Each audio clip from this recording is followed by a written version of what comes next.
সিকিহোরে আমরা উঠেছিলাম শহর থেকে দূরে ছোট্ট একটা রিসোর্টে।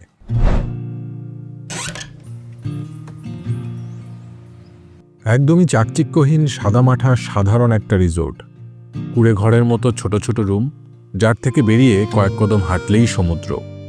সমুদ্র পাড়ে বসার জায়গা, সাদা কুকুর, মিনি ওয়াচ টাওয়ার, ঘিরে থাকা নারিকেল গাছ, আর সামনে দূর দূরান্ত পর্যন্ত সমুদ্র।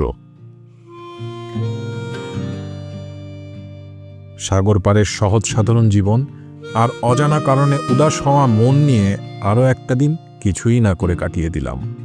ফিলিপাইনের এই নতুন দ্বীপের প্রথম দিনটা যেন এমনি এমনি ফুরিয়ে গেল।